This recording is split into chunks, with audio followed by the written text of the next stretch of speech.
अस्सलामुअलैकुम जी, my name is Sidra.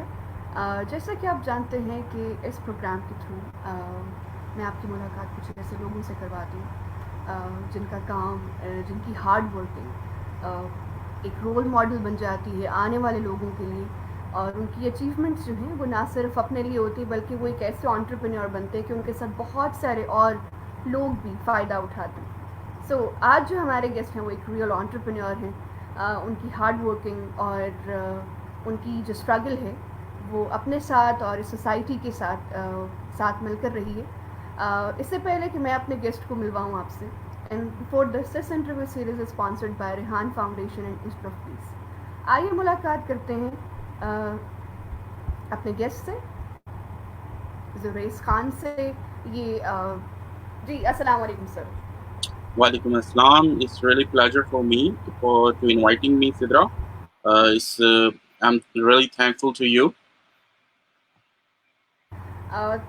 Once again thank you to you sir, and sir please I request to you कि आप हमारे देखने और सुनने वालों को एक अपनी ब्रीफ जर्नी बताएं कि आपने कहाँ से शुरू किया, कौन कौन से बैरियर्स आपके सामने आए और आपने उनको कैसे ओवरकम किया, प्लीज़।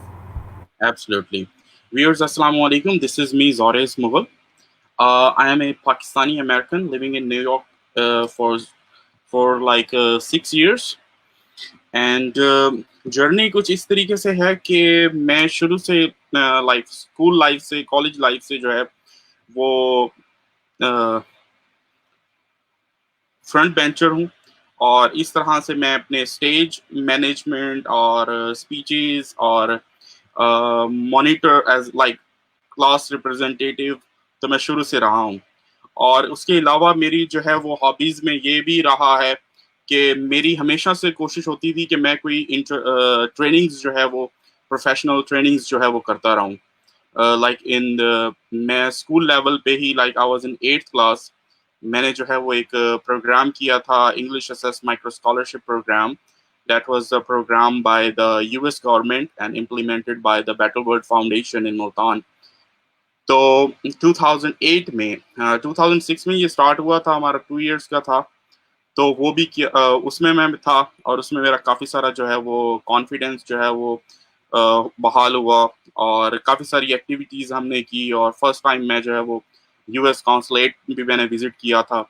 और उसके अलावा भी मैंने जो है वो काफ़ी सारी एक्टिविटीज़ इस तरह की सिटी एंड गिल्ड्स के साथ, पीएसडीएफ के साथ, नेफटेक के साथ और स्किल डेवलपमेंट फंड के साथ। तो इस तरह की मेरी एक्टिविटीज़ मेरी शुरू से ही कॉलेज लाइफ में भी चलती रहीं, यूनिवर्सिटी लाइफ में भी चलती रहीं। और इसके अलावा हमारा बेसिकली फैमिली जो है वो यहाँ पे एस्टेब्लिश्ड है लास्ट 20 ईयर्स से। तो मेरे लिए यहाँ पे आना एक ड्रीम टाइप था कि मैंने जो है वो एक दिन जो है वो आना है अमेरिका में। तो मैंने ऑलरेडी जो है वो एक अपनी नेटवर्किंग में जो है वो अमेरिकन को, ब्रिटिशर्स को जो है वो रखा हुआ था। लाइक उनके साथ में आइडियाज़ वगैरह शेयर करता था और मेरी इस तरह की कोलैबोरेशंस वगैरह थी। लेकिन यहाँ पे आके जब मैंने प्रैक्टिकल लाइफ में चीज़ें जो है वो स्टार्ट की हैं, तो फिर चीज़ें जो है वो जब प्रैक्टिकल लाइफ में आप आते हैं और चीज़ें जो देखते हैं, तो वो टोटली डिफरेंट होती हैं। हम लोग वहाँ पे स्टूडेंट लाइफ में, यूनिवर्सिटीज़ में जो हमारा प्रेजेंटेशन स्टाइल होता है हम लोगों को, यहाँ पे जब आप प्रैक्टिकल लाइफ में आते हैं, तो आपको ज़ीरो से स्टार्ट करना पड़ता है। लाइक आपको फर्स्ट स्टेप से स्टार्ट करना पड़ता है और बहुत सारी चीज़ें आपको ऐसी करनी पड़ती हैं, जो हम लोग नहीं एक्सपेक्ट कर सकते कि जब हम जॉब लेने जाएँगे तो हमें हर किस्म का काम खुद करना होता है, यू you नो know? तो अगर आप ये समझें कि आपको जो है वो पहले दिन ही जॉब में जो है वो व्हाइट कॉलर जॉब में आपको जो है वो टेबल चेयर मिल जाती है, ऑफिस मिल जाता है। लेकिन यहाँ पे रूटीन जो है वो टोटली डिफरेंट है। आपको हर चीज़, आपको स्टेप बाय स्टेप आप इसी तरीके से जो है वो ग्रूमिंग करते हैं, आप एक्सपीरियंस से हैं और इसी चीज़ का आपको फ़ायदा होता है जब आप किसी अच्छी पोस्ट पे आते हैं और आप अपने सारे स्टेप्स को जानते होते हैं, तो डेफिनेटली आपके लिए मैनेज करना काफ़ी ईज़ी हो जाता है। इंट्रोडक्शन में मैं थोड़ा-सा सिर्फ यही कहूँगा कि शुरू से मैं इस हवाले से था, मेरा जो माइंड था वो यही था पहले दिन से कि मैंने एंटरप्रेन्योरशिप करनी है, मैंने बिजनेस करना है। मैं जब इंटरव्यू पे भी गया था, उन्होंने मेरे से पूछा था कि आपने जो है वो अमेरिका में जाके करना क्या है, तो मैंने उनको उस वक्त कहा था कि I will be a sole proprietor. तो इस हवाले से मेरी जर्नी चली है।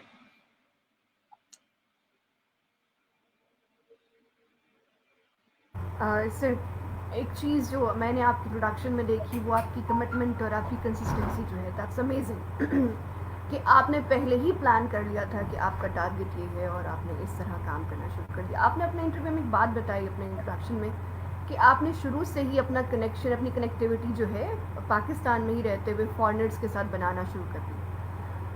मैं जानना चाहती हूँ, हमारे देखने वाले और सुनने वाले भी जानना चाहते हैं कि कितना इम्पेक्ट डालती है आपकी फर्दर अचीवमेंट पे, और अगर आपने कुछ ऐसा करना होता तो उसका इम्पेक्ट पहले से कैसे चला जाता है कि आप उन लोगों के साथ कनेक्ट हो जाते हैं, तो कनेक्टिविटी का फ़ायदा क्या है? देखिए, सबसे बड़ा कनेक्टिविटी का फायदा आपको हर जगह पे जो है वो होता है।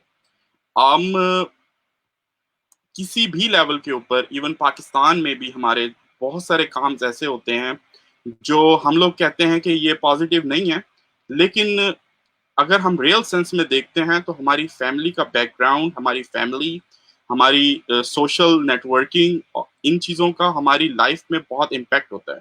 हमारा ये बेसिकली सोसाइटी बाउंड्रीज ही होती हैं, हमारा इन्वायरमेंट होता है जो हमारी डेवलपमेंट में काम करता है। और नेटवर्किंग इसका सबसे बड़ा अहम जो है वो जुज़ इसलिए है कि जब आप लोगों के साथ अपने आइडियाज़ शेयर करते हैं, लोगों के साथ आप मिलना-जुलना रखते हैं, आपकी आपका एक माइंडसेट जो है वो डेवलप होना शुरू हो जाता है। दूसरे लोग आपको जानना शुरू कर देते हैं। जब वो आपको जानना शुरू करते हैं और आपकी जो कैपेबिलिटीज़ होती हैं, आपकी जो स्किल होती हैं, वो लोग जानते हैं, तो वो आपसे खुद कनेक्ट होते हैं कि यार मुझे ये काम था, अगर आप ये काम कर सकते हो, मुझे पता है कि आप इसमें अच्छे हो, तो why not you help me out for that. तो ये चीज़ शुरू से चलती है। और जब आप फॉरेनर्स के साथ करते हैं तो आपका टोटली डिफरेंट जो है वो एनवायरनमेंट के साथ, आपका डिफरेंट कल्चर के साथ जो है वो अ, जो है वो एक रिलेशन बिल्ड हो जाता है, और उसमें आपकी अपनी पर्सनल ग्रूमिंग जो है वो आप में पॉजिटिव चेंज आप अपनी लाइफ में देखना शुरू कर देते हैं। तो इस हवाले से नेटवर्किंग की जो है वो बहुत ज़्यादा ज़रूरत होती है। और आप लोग रेहान भाई जैसे इस टाइम डिजिटल वर्ल्ड में हम लोग 24/7 जो है देख रहे हैं, और ये सब नेटवर्किंग ही है कि हम लोग जो है आज 7 समंदर पार बैठे हैं, हम लोग एक दूसरे के साथ जो है वो डिस्कशन कर रहे हैं, और हम लोग नेटवर्किंग कर रहे हैं। आज हमारे फ्रेंड लिस्ट में जो है वो 1000 ऑफ पीपल जो हैं वो एज ए फ्रेंड हैं, और अगर हम उनको सिर्फ जानना शुरू कर दें, उनकी लाइफ जानना शुरू करें, तो वो एक आपकी अपनी एक पीएचडी लेवल की जो है आप उसके ऊपर एनालिसिस लिख सकते हैं, आप उस पर थीसिस लिख सकते हैं, और आपको ऑनरी जो है वो डिग्री भी मिल सकती है इस चीज़ पे। तो नेटवर्किंग की बहुत ज़्यादा ज़रूरत होती है, और ये बहुत इंपॉर्टेंट है इस हवाले से। ट्रू। अब इससे मैं ये जानना चाहती हूँ कि आपने अपने इंट्रोडक्शन में ये लिखा हुआ है कि आपने पहले से ही कुछ ऐसे कनेक्शन बनाना शुरू कर दिए थे पाकिस्तान में ही रहते हुए, कि आपने जो है वो उन लोगों से, जिन लोगों ने जिस जिस तरह का काम आपने करना था उस तरह के लोगों से आपने सीखना शुरू कर दिया। फिर आपने जो है वो एक आपके मेंटोर हैं, आपने उनके साथ काम शुरू कर दिया। तो आप प्लीज़ हमें अपने मेंटोर के बारे में बताएं और जो उनकी गाइडलाइन थी वो हमारे साथ शेयर करें, शायद बहुत सारे लोग उससे फ़ायदा उठा सकें और अपनी लाइफ को बेटर बना सकें। बेसिकली मेंटोरशिप जो है वो बेसिकली ये होती है, आपके जो रोल मॉडल्स होते हैं, आपके पेरेंट्स और आपके टीचर्स होते हैं, जिन्होंने आपको पढ़ाया होता है, जो आपको आपसे बेहतर जानते हैं, आपकी स्किल्स को और आपके बिहेवियर को हर तरीके से जानते हैं। और मेंटोरशिप जो है वो बेसिकली आपको प्रैक्टिकल लाइफ में जो है वो काम आती है। आप जब प्रैक्टिकल में सॉफ्ट स्किल्स के ऊपर काम करना शुरू करते हैं, उस टाइम आपको कुछ ऐसे लोग चाहिए होते हैं जो ऑलरेडी एक्सपीरियंस फील्ड में काम कर रहे हैं। फॉर एग्जांपल अगर 10 इयर्स का, 20 इयर्स का उनके पास एक्सपीरियंस ऑलरेडी है, तो आपको स्ट्रगल करने की जरूरत नहीं पड़ती, आप उनके एक्सपीरियंसेस से सीखते हैं।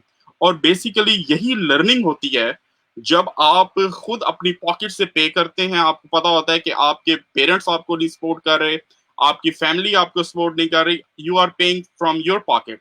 और उस टाइम आप ऐसी लेवल के ऊपर होते हैं कि आपको आप अगर जॉब कर रहे हैं तो आपको जॉब के टाइम ये होता है कि आप जॉब कर रहे हैं, आपके ऊपर रिस्पॉन्सिबिलिटीज हैं, आपके ऊपर फैमिली रिस्पॉन्सिबिलिटीज हैं, और उस टाइम जो आपकी सॉफ्ट स्किल्स हैं वो आप अपने मेंटोर्स के साथ जिनको आप फॉलो कर रहे हैं, आप उनसे जो है वो अपनी प्रॉब्लम्स को डिस्कस करते हैं, और आप उनके एक्सपीरियंस से सीख के अपने उस स्टार्टिंग के स्टार्टअप लेवल के ऊपर आप एक मिच्योर फैसला कर सकते हैं, डिसीजंस ले सकते हैं, एज लाइक आपके पास 20-30 ईयर्स का एक्सपीरियंस है। तो बेसिकली जब मैं यहाँ पे 5-6 साल पहले आया था, तो उस वक्त मेरी इस टाइम इतनी जो है वो यहाँ पे नेटवर्किंग इस हवाले से नहीं थी कि जो हमारे पाकिस्तानी यहाँ पे रह रहे हैं लोग, बहुत अच्छी कम्युनिटी है हमारी, बड़ी स्ट्रॉन्ग कम्युनिटी है यहाँ न्यूयॉर्क में। तो मेरी उनके साथ इतनी अंडरस्टैंडिंग नहीं थी, इतनी उनका साथ मेरी नेटवर्किंग नहीं थी।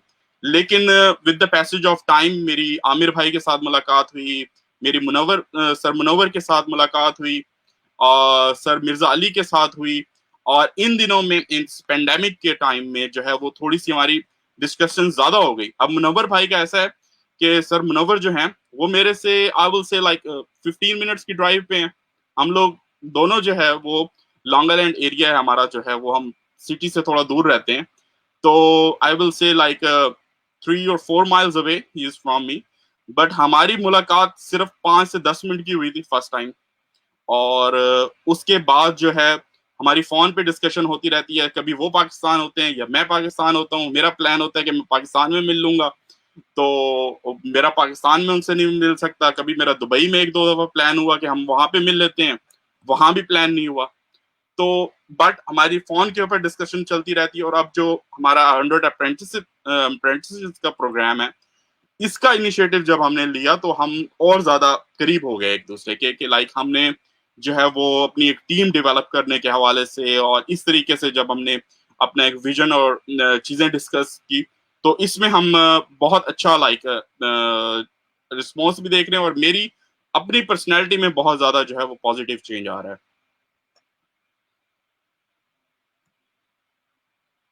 सर मेरा अगला सवाल आपसे ये है कि आपने एक बिजनेस प्लान शुरू किया था 50 बिजनेस फ्रेंड्स समथिंग, तो आप बता सकते हैं कि उसका फ़ायदा क्या हुआ, और अगर सपोज आप ये भी कर रहे हैं तो लोग कैसे जुड़ सकते हैं इसके साथ, कैसे सीख सकते हैं, क्योंकि जिसने बिजनेस नहीं सीखा समझे उसने ज़िंदगी गुजारने का सलीका नहीं सीखा। अच्छा, एक चीज है, आपने बहुत अच्छा क्वेश्चन किया है कि एक चीज है कि हम लोग जो है वो चीजों को सीखने के लिए हम यूनिवर्सिटीज में जाते हैं, हम लोग अब ट्रेनिंग इंस्टीट्यूट्स में जाते हैं, अपनी पॉकेट से जो है हम पे करते हैं, और फिर हम जाके ये कोशिश करते हैं कि हमें जो है वो कोई ऐसी स्किल मिल जाएगी, या ऐसी हमें ओवरनाइट हम मिलीनियर हो जाएंगे।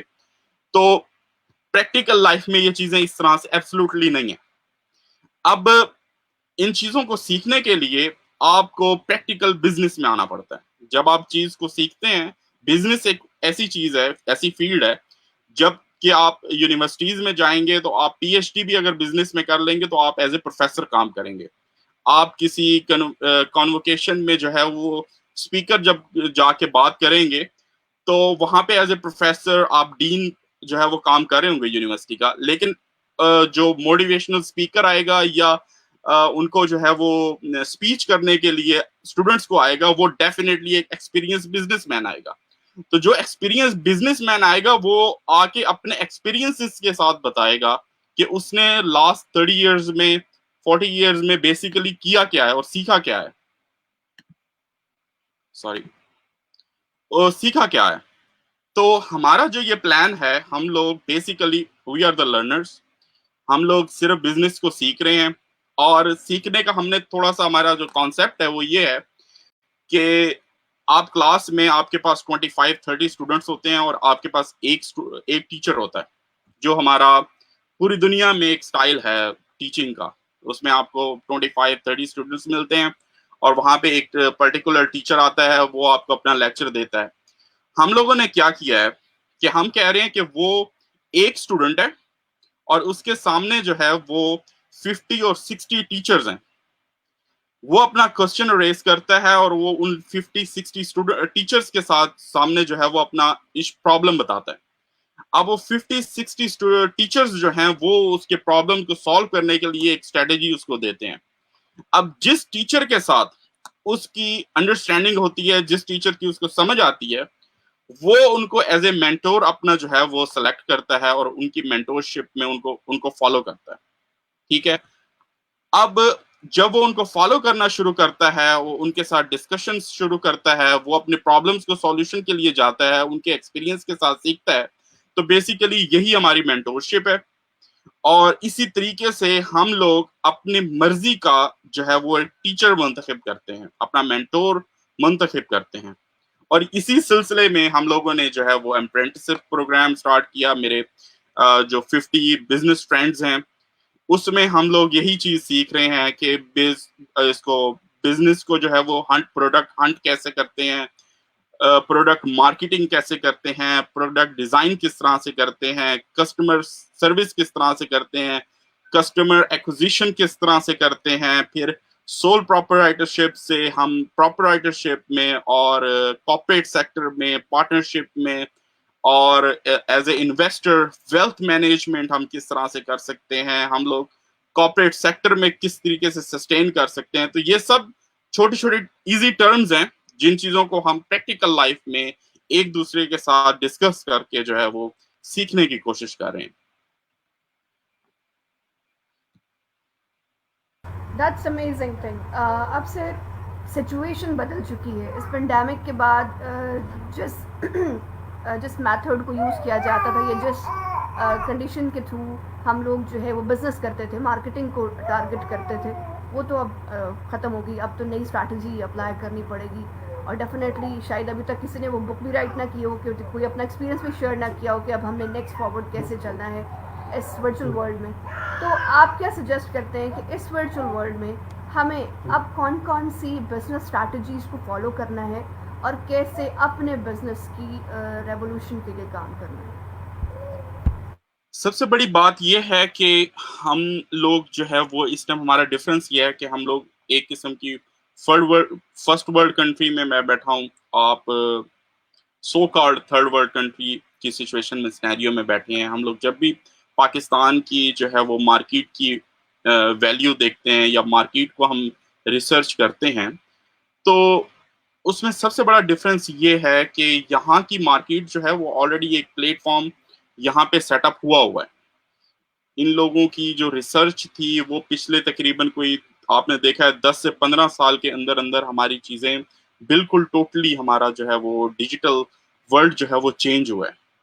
लाइक 2008 में जब मैंने फर्स्ट टाइम फेसबुक देखा था, उस वक्त फेसबुक पे आप ये करते थे कि आप जो है वो सजेशन भेजते थे फ्रेंड्स की कि ये फ्रेंड्स आप जा रहे हैं, या ये बंदा आपको अच्छा लग रहा है, या ये पिक्चर उसकी अच्छी लग रही है।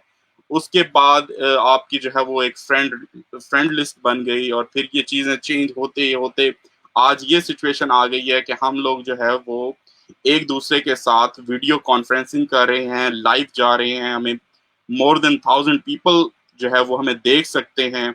हम इस टाइम होलोग्रामिक टेक्नोलॉजी को भी ऑलरेडी हम देख चुके हैं कि यहाँ पे चीजें आ रही हैं। और फ्यूचर के अंदर भी यही चीज है कि आपके पास जो है वो आपके कस्टमर्स जो हैं वो आपको डिजिटली आपके फोन में मौजूद हैं, आपके 1000 पीपल, आपके मिलियन पीपल, आपके फॉलोअर्स जो हैं, आपके कस्टमर्स जो हैं आपके सेल फोन में मौजूद हैं। और आपने अपने प्रोडक्ट को अब सेल करना है। अब आपकी प्रोडक्ट क्या है ये चीज आप पे डिपेंड करती है। अगर आप अपने एक कस्टमर के से $1 का बिजनेस करते हैं, तो आप अपने 1000 बिजनेस कस्टमर्स के साथ आप $1000 का बिजनेस कर सकते हैं। तो ये स्ट्रेटजीज हैं। अब आपके लिए ये नहीं है कि आपके पास पैसे नहीं है और आपने जो है वो अपने एक छोटा सा बिजनेस, फॉर एग्जांपल अगर कोई दुकान का स्टार्टअप करना है, कोई स्टोर का स्टार्टअप करना है, तो आपको पैसे चाहिए, आपको एक जो है ना वो कैपिटल चाहिए, आपको लैंड चाहिए, आपको उसके ऊपर जो है वो इन्वेस्टर चाहिए, आपको जो है वो प्रोडक्ट चाहिए। तो ये सारे आपको जो एसिड्स हैं आपको इकट्ठे करने से बेहतर है कि आप अपनी पहले एक आइडिया के साथ आए, अपने आइडिया को जो है वो पिच करें अपने व्यूअर्स के साथ, और उसके बाद अपना एक आप ट्रस्ट डेवलप करें। और ट्रस्ट डेवलप करने के बाद आपको इन्वेस्टर्स जो हैं वो मिल जाते हैं, और आप अपना बिजनेस डेफिनेटली स्टार्ट कर सकते हैं। आपको परसिस्टेंस, आपके पेशेंस, आपका पैशन जब आपको आपके प्रोफेशन के साथ मिलेगा तो डेफिनेटली आप अपना एक अच्छा बिजनेस स्टार्ट कर सकते हैं। That's great. लेकिन अब सर जिस तरह आपने एक डिफरेंस बताया, आप फर्स्ट वर्ल्ड कंट्री से, हम सो कॉल्ड डेफिनेटली हम थर्ड वर्ल्ड कंट्री से।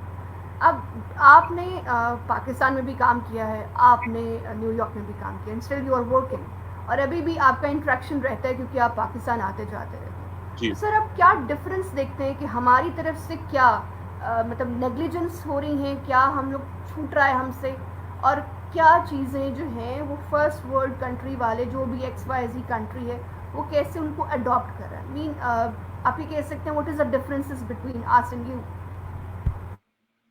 एब्सोल्युटली। ये क्वेश्चन मैंने 2008 में अपने एक कॉन्सुलेट जनरल से किया था जो पाकिस्तानी थे उसमें, यूएस कॉन्सुलेट में। मैंने उनसे पूछा था कि बेसिकली मैं बताएं कि American education difference, education system में और पाकिस्तान के एजुकेशन में डिफरेंस क्या है। तो उन्होंने मुझे एक आंसर दिया था, लेकिन मैं अब अपने उसमें आपको अब सिनेरियो जो है वो हमारा बिजनेस का है। हम लोग बेसिकली हमारे बिजनेसेस जो वहां पे हैं हम लोग पाकिस्तान में देखते हैं ना, वहां पे हमारा सिस्टम, हमारी नीड्स कुछ और हैं, हमारी वहां पे अट्रैक्शन कुछ और हैं। आप अगर वहां पे किसी, अब जैसे आप इंटरव्यू कर रही हैं, ठीक है, अब डिजिटलाइज वर्ल्ड में हम लोग जब काम कर रहे हैं, आप इंटरव्यू कर रही हैं, हम लोग एक सो कॉल्ड इंटेलेक्चुअल टॉक कर रहे हैं, हम बिजनेस की बात कर रहे हैं, हम प्रोग्रेस की बात कर रहे हैं, एक पॉजिटिव स्प्रेड, हम पॉजिटिव वाइब्स क्रिएट करने की कोशिश कर रहे हैं, हम अपने एक यंग एंटरप्रेन्योर को जो है वो मोटिवेट कर रहे हैं एक तरीके से। तो हमारे पास यहाँ पे इस टाइम आप देख रहे होंगे हमारे पास व्यूअरशिप नहीं होगी इतनी, मे बी हमारे पास कोई जो है वो 5 से 10 लोग देख रहे होंगे, और 50 से 100 लोग जो है हमें बाद में भी देख लेंगे, ठीक है। वहीं पे अगर हम यहाँ पे कोई ब्रेकिंग न्यूज दें, हम यहाँ पे कोई पॉलिटिकल टॉक करें, हम यहाँ पे किसी के जो है वो किसी के स्कैंडल के ऊपर बात कर रहे हों, हम यहाँ पे किसी के जो है वो बारे में कोई अपना कोई लाइक उसके लिए हम इश्यूज पे कोई लाइक बात कर रहे हों, कोई पॉलिटिकल लाइक किसी बंदे के ऊपर हम जो है ना वो कमेंट्स पास कर रहे हों, हम किसी सोशल इशू पे लाइक किसी बंदे ने जो है ना वो अपना कोई गेम बंद हो गई है, पेट्रोल महंगा हो गया है, या कोई लाइक सोशल जो इश्यूज छोटे छोटे चल रहे हैं हम उस पर डिस्कस कर रहे हो, तो हमें व्यूअरशिप भी मिल जाएगी। हम कोई इंटरटेनमेंट कर रहे होंगे उस पर भी हमें व्यूअरशिप मिल जाएगी। बेसिकली डिफरेंस ये है कि वहां पे यहाँ पे जब आप सुबह उठते हैं, उठने के बाद आप फ्रेश होते हैं, थोड़ा सा आप जो है वो बिजनेस की जो है ना वो न्यूज़पेपर को आप देखते हैं, आप देखते हैं कि जो है वो इस टाइम जो है वो वॉल स्ट्रीट जो है वो क्या कर रही है, किस चीज की जो है वो रेटिंग जो है ना वो अप जा रही है, कौन से बिजनेसेस के शेयर्स जो है वो अप जा रहे हैं। उसके बाद आप देखते हैं कि बाहर का आज का पूरे दिन का वेदर क्या होगा, आपका जो है वो अपना अगले वीक में आपकी जो मीटिंग्स हैं वो किस तरीके से हैं, आप की बिजनेस आपकी जो बिजनेस मीटिंग्स हैं वो किन किन लोगों से हैं, आप उनको किस टाइम आपने टाइम देना है, किस किस तरीके से आपने मैनेज करना है। जबकि पाकिस्तान में आप जब सुबह उठते हैं, आप नाश्ता करते हैं, तो आप की वाइफ आपसे घर में ये पूछती है कि दोपहर को क्या खाना है, दोपहर को रात को क्या खाना है, उसके बाद हमने फलां की शादी पे जाना है, हमने उसने हमारे किसी फैमिली मेंबर ने हम पे ये बात कर दी है। तो हमारी टोटल डिस्कशंस जो हैं वो ये चल रही होती हैं। हम लोग पॉलिटिकल, अगर किसी फ्रेंड्स में हम बैठते हैं, लाइक स्टूडेंट लाइफ में भी अगर आप कुछ 3 या 4 स्टूडेंट बैठ जाएंगे तो एक का पॉइंट ऑफ व्यू जो है वो एक पार्टी के साथ होगा, दूसरी के साथ होगा, तो हमारी डिस्कशंस वही चल रही होंगी। जबकि आप जब अपने विजन को, अपने गोल को जब आप डिस्कस करना शुरू करते हैं, आपका नेक्स्ट 5 ईयर की स्ट्रेटेजी क्या है, आपकी नेक्स्ट 50 ईयर्स की स्ट्रेटेजी क्या है, तो उसको आप जितना ज्यादा से ज्यादा डिस्कस करते हैं तो डेफिनेटली आप किसी ऐसे बंदे के साथ लाजमी डिस्कस कर लेते हैं जो कि वो उस सिनेरियो से गुजर चुका होता है, और वो आपको कोई ऐसा आइडिया दे देता है, या वो आपको सिर्फ एक ऐसे ऐसा वे जो है वो आपको गाइडलाइन दे देता है, जिससे कि आपके लिए अपना गोल अचीव करना इजी हो जाता है। तो जो आपने क्वेश्चन किया कि हमारा डिफरेंस क्या है, बिजनेस में हर आदमी जो है वो कस्टमर्स को देख के ही अपनी प्रोडक्ट्स बनाता है। जब जो चीज डिमांड में होगी, जो उनके लिए उनके लिए इजी होगी, परचेज में एक्सेस पावर में होगी, वो उसी तरीके से जो है वो करेगा। अब उनको पता है कि हमारे हमारे मुल्क में जो है वो ये इस तरह की चीज बिकती है, तो वो डेफिनेटली अगली दफा जो भी वो प्रोडक्ट बनाते हैं उसको और सनसनीखेज बनाते हैं, और उसके लिए जो है वो उसी तरीके का स्टाइल जो है वो अपनाते हैं। तो वहां पे भी बिजनेस बहुत अच्छे हो रहे हैं, बहुत अच्छी अच्छी कॉर्पोरेट्स जो है वो रन हो रही हैं। लेकिन उनके लिए सबसे बड़ा मेन ये होता है कि उन्होंने, अगर पार्टी को जो है वो किसी गवर्नमेंट पार्टी को सपोर्ट करना है तो वो कॉर्पोरेट में रहेंगे। अगर वो एक पार्टी को सपोर्ट नहीं करेंगे तो उनके कॉर्पोरेट्स के शेयर्स कम होने शुरू हो जाएंगे। बिजनेस ये चलेगा कि अगर तो इस टाइम अपना एक सर्टन पार्टी की हुकूमत है, उनकी जो है वो सारी स्टील मिल्स में जो है ना उनकी इन्वेस्टमेंट है, उनकी शुगर मिल में जो है इन्वेस्टमेंट है, उनकी जो है वो एग्रीकल्चर के हवाले से इन्वेस्टमेंट्स हैं, तो आप उसके शेयर्स परचेज करें, आपके 5 साल बहुत अच्छे गुजर जाएंगे। आप अगर किसी ऐसी पार्टी के को सपोर्ट कर रहे हैं कि पार्टी की हुकूमत है जिनके जो है वो एजुकेशन से हवाले से जो है वो प्लान्स हैं, मेडिकल मेडिकल डिपार्टमेंट में जो है वो इन्वेस्टमेंट करना चाह रहे हैं, तो वो उस हवाले में आ जाते हैं। कोई ऐसी हुकूमत आ जाती है जो इंफ्रास्ट्रक्चर पे बहुत ज्यादा इन्वेस्ट करते हैं, जितने भी इन्वेस्टर्स बैठे होते हैं वो सारी उस पर इन्वेस्टमेंट कर देते हैं। तो इस तरीके से वो लोग हम लोगों से बहुत ज्यादा बनाते हैं, उनके मिलियन में बिलियन में जो है वो हो रही होती हैं। और लेकिन वो उसी तरीके से है कि वो शो नहीं करते, वो टैक्स पे नहीं करते, वो टैक्स को ऐसे तरीके से रुकवा लेते हैं कि यूनियंस के थ्रू जो है वो अपने उनके टैक्स रुक जाते हैं, तो वो उनके लिए जो है वो इजी हो जाता है। बिजनेस वहां पे भी हो रहा है।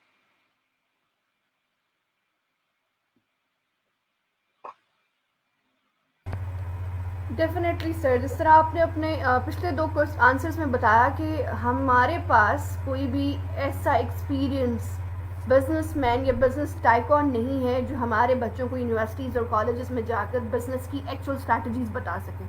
अगर कोई बिजनेस को जिसने पढ़ा है एज अ सब्जेक्ट, तो उसके पास वो एक्सपोजर नहीं होता जो मार्केट में खड़े, या इन शॉर्ट वो उसको नहीं पता होता कि how to sell the products. बेशक एक वो सब्जी बेचने वाला या फ्रूट बेचने वाला ही आदमी क्यों नहीं, जो उसका एक्सपोजर है वो एक प्रोफेसर का एक्सपोजर नहीं हो सकता, क्योंकि उसने कभी कुछ प्रोडक्ट बेची नहीं। तो सर, आप क्या सजेस्ट करते हैं कि पाकिस्तान को इस लेवल पर इम्प्रूव होने के लिए कि वो मार्केट की सेंसेस को देखे और फिर ऐसी प्रोडक्ट को डिज़ाइन करे जो एटलीस्ट 10 साल तक उसकी मोनोपली बन सके वहाँ उसमें, या कोई भी रेप्लिका अगर अरेंज करे तो उसमें इतने अच्छे तरीके से वो बूम करे मार्केट में कि उसके आने वाले 10 साल 20 साल जो हैं वो आसानी से गुजर जाएं।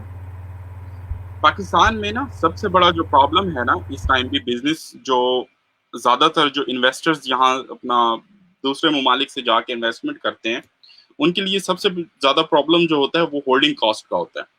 वहां पे जो होल्डिंग कॉस्ट किसी भी प्रोडक्ट की है, फॉर एग्जांपल यहाँ पे अगर मुझे कोई मैंने एक शर्ट परचेज की है, मुझे वो $10 की मिली है, और यहाँ का कोई हाई ब्रांड था, उसमें जो है मुझे वो एक डील मिल गई है जिसमें मुझे वो मैंने 2-3 शर्ट्स ले ली हैं, मुझे $10 की, $15 की, $20 की शर्ट मिल गई है। अब मैं पाकिस्तान में अगर वही जाके शर्ट उस क्वालिटी की, उस ब्रांड की नहीं, उस ब्रांड की तो मुझे एब्सोल्युटली वो $50 से कम नहीं मिलेगी पाकिस्तान में, लेकिन उस क्वालिटी की चीज भी जो है ना वहां पे भी मुझे वो एटलीस्ट जो है वो वहां पे 5,000 से कम नहीं मिलेगी।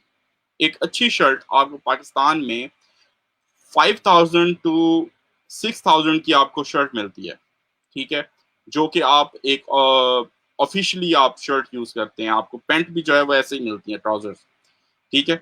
अच्छा, बात करने का मकसद ये था कि हम लोग चलते हैं 5 साल की गवर्नमेंट पॉलिसी के साथ, जो मैंने पहले बात की है ना, तो इसलिए हमारे बिजनेसेस जो है वो 15 ईयर्स की या 20 ईयर्स की या 50 ईयर्स की स्ट्रेटजीज को बिल्ड नहीं करते।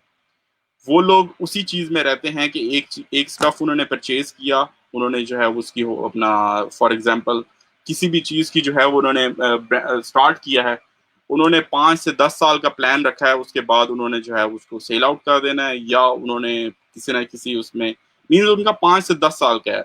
आप देखें बहुत सारे हमारी प्रोडक्ट पाकिस्तान में भी ऐसी हैं जो कि अगर वो लोग फैमिली एज ए बिजनेस कर रहे हैं, तो वो पिछले 20 साल से, 25 साल से, 50 साल से जो काम कर रहे हैं वो इस टाइम मल्टी बिलियनर्स हैं। जो फैमिलीज पिछले तकरीबन कोई 50 साल से या 60 साल से बिजनेस में हैं, वो लोग बिलियनर्स हैं वहां पे। उनके साथ आप किसी तरीके से compete नहीं कर सकते। और हमारा एक और इंफ्रास्ट्रक्चर जो ये है कि हम लोग क्या करते हैं कि हमारे जो पेरेंट्स जो बिजनेस कर रहे होते हैं, वो अपने बच्चों को पढ़ा लिखा के वो ये नहीं कहते कि मैं अपना बिजनेस जो है वो उसके हवाले करूंगा। हम लोग ये कहते हैं, हमारा जो सोशल है, मोस्टली पीपल मेरे से एग्री ना भी करें, लेकिन जो चीज मेरी ऑब्जर्वेशन है वो उसमें मैं बता रहा हूँ कि उनका कोशिश ये होती है कि अगर उनका एक बिजनेस है तो वो चाह रहे होते हैं कि मैं अपने बेटे को डॉक्टर बनाऊं या इंजीनियर बनाऊं। जबकि एजुकेशन आप दें लाजमी बच्चों को, लेकिन जो आपका फैमिली बिजनेस है, आप अगर उस एजुकेशन से वो बच्चा उस बिजनेस को, अगर वो अपनी एक्सपर्टीज को जब उसमें बिजनेस में यूटिलाइज करेगा, तो आपके पास ऑलरेडी आपका एक डेफिसिट जो है,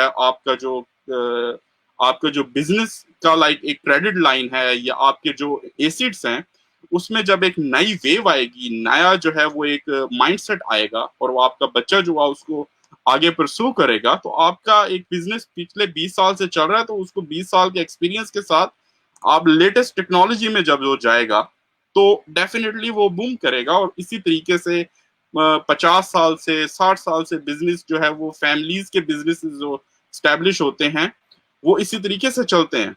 लेकिन हम लोग क्या करते हैं कि हम लोग जो है वो अपने बच्चों को जो है वो उस बिजनेस में नहीं लाते, या एक बच्चा आ जाता है या सबसे छोटे वाला आ जाता है या सबसे बड़े वाला आ जाता है, वो बिजनेस को हैंड ओवर कर लेता है, बाकी जो है वो अपने नए स्टार्टअप्स लेते हैं या जो भी करते हैं।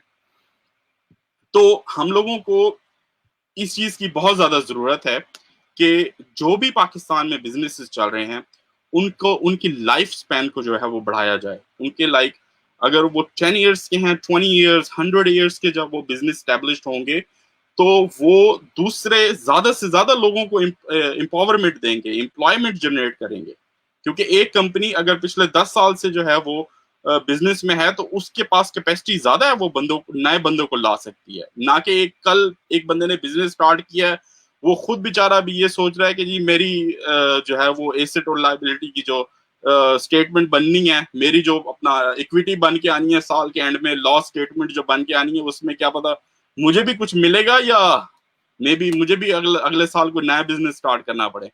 तो इस वजह से कोई वहां पे ज्यादा एम्प्लॉयमेंट जनरेट नहीं होती। तो कोशिश ये चीज अवेयरनेस करनी चाहिए कि जो है वो बिजनेस के जितनी भी स्पैन है उसको बढ़ाया जाए। ज्यादा से ज्यादा फैमिलीज जो हैं वो बिजनेस को अपने डेवलप करें और अपनी फैमिली के साथ डेवलप करें, और ये बॉन्डिंग जो है इसकी बहुत जरूरत है। और दूसरी जो सबसे अहम बात है वो ये है कि हम लोगों को इंफ्रास्ट्रक्चर क्रिएट करना चाहिए कि जो लोग बिजनेस कर रहे हैं वो दूसरों को सिखाएं। आप अगर किसी भी तरीके से आप एक कंपनी किसी दूसरी कंपनी को हेल्प कर सकती है और तीसरी कंपनी को हेल्प कर सकती है, तो 3-4 कंपनीज के जो है वो काम बहुत इजीली हो जाते हैं। फॉर एग्जांपल, आप किसी डॉक्टर के पास जाते हैं, तो डॉक्टर के पास अगर उसका सिस्टम हो गया है, उसके पास एक आईटी का बंदा बैठा हुआ है, वो उसके लिए जो है वो सारा सिस्टम डिवाइस कर रहा है, उसकी मार्केटिंग कर रहा है, तो आपने एक बंदा एक्स्ट्रा वहां पे बिठा दिया है।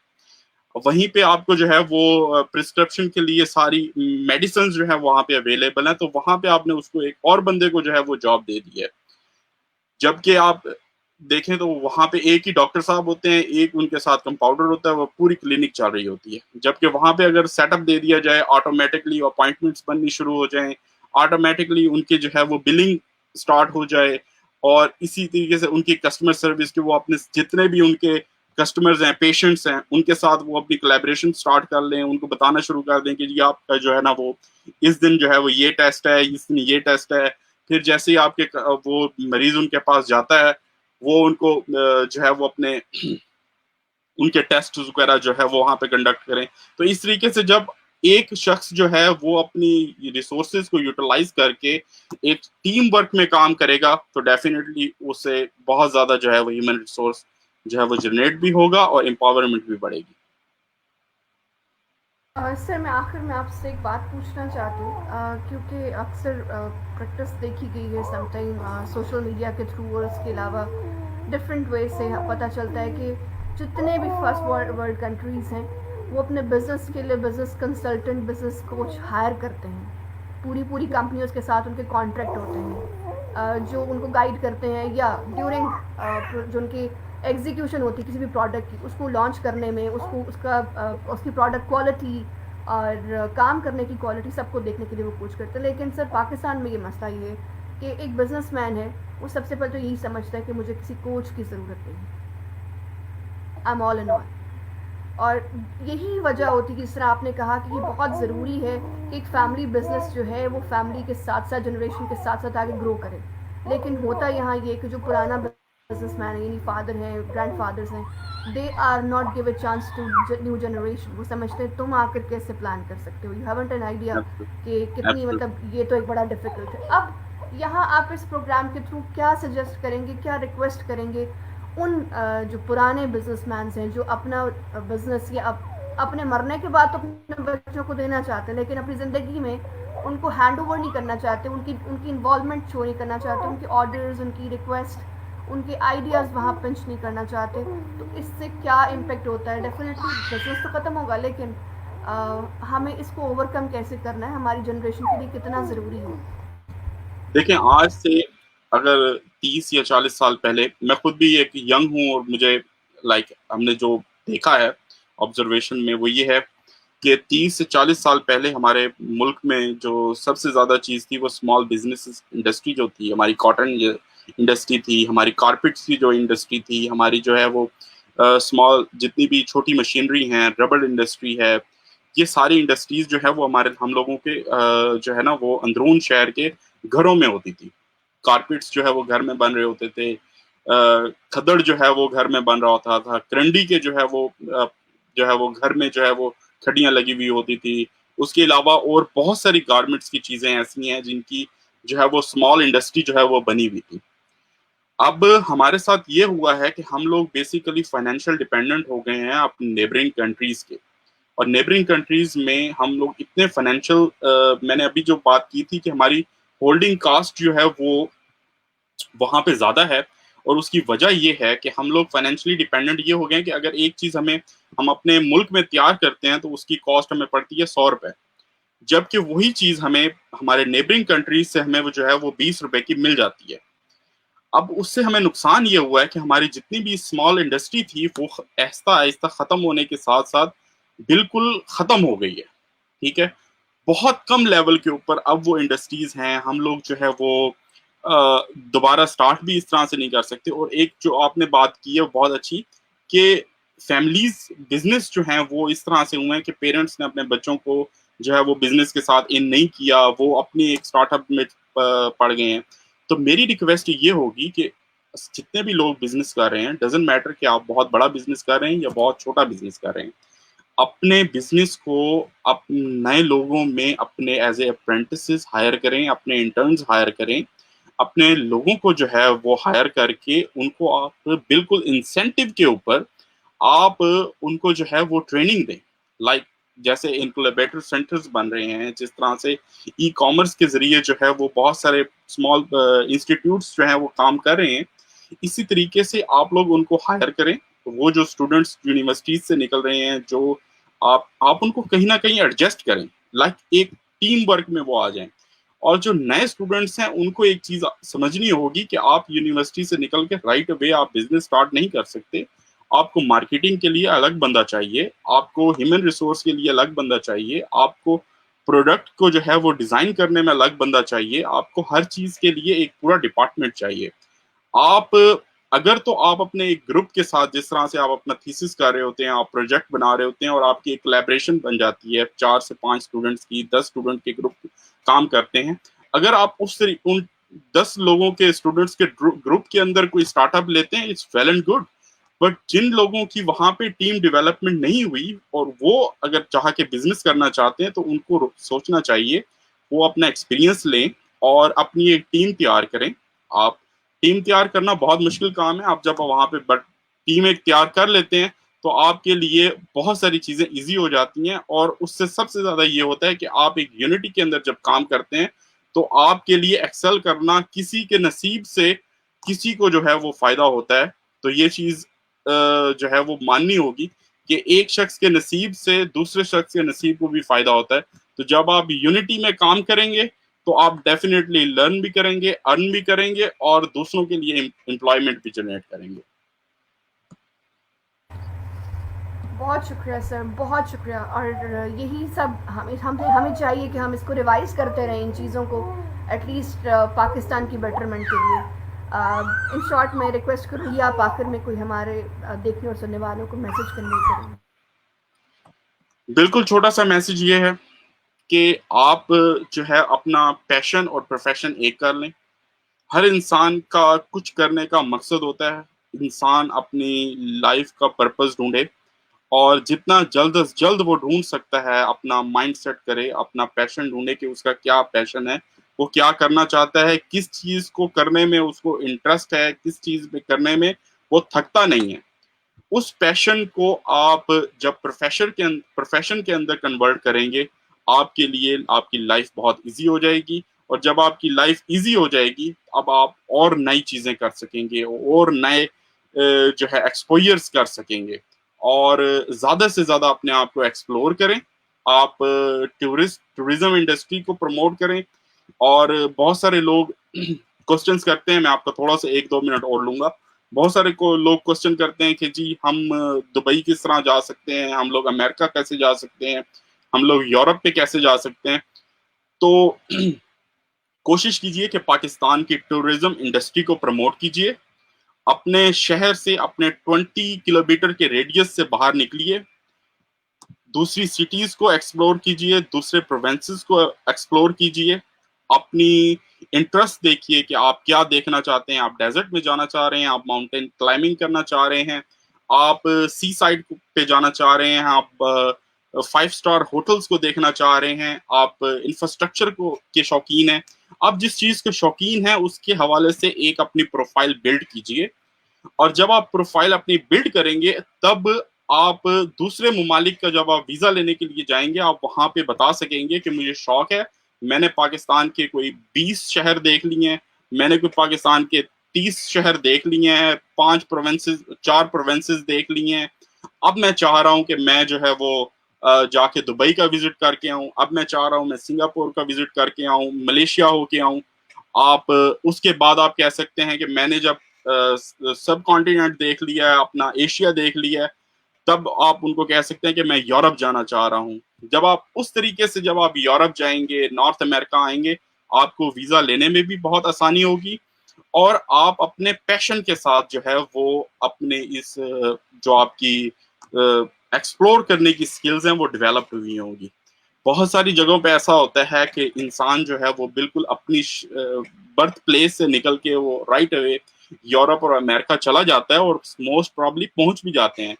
लेकिन उनको इतनी प्रॉब्लम्स होती हैं कि आज उन्होंने पहले अपनी माँ की गोद से लाइक यूनिवर्सिटी से बाहर निकल के कुछ नहीं देखा होता। उनको ये आइडिया ही नहीं होता कि कपड़े के लाइक कपड़े धोने होते हैं या कुछ भी कोई भी काम करना होता है।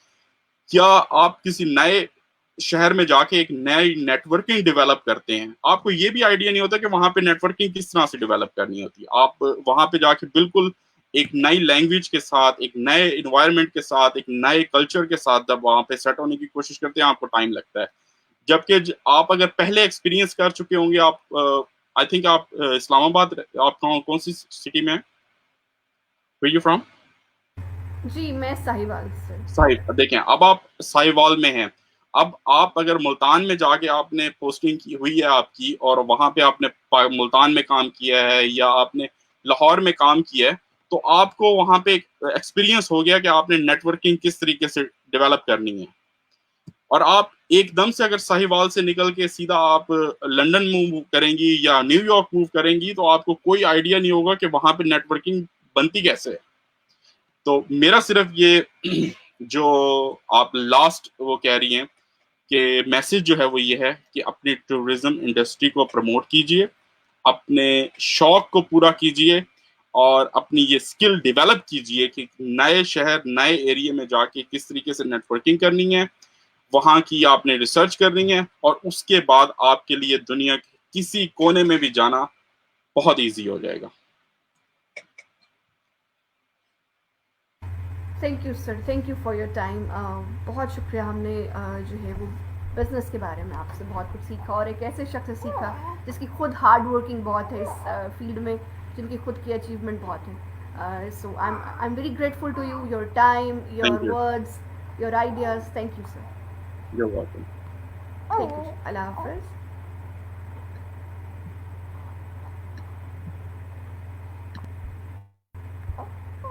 Thank you everyone. Thank you for watching this video and showing your interest through messages, comments and emojis.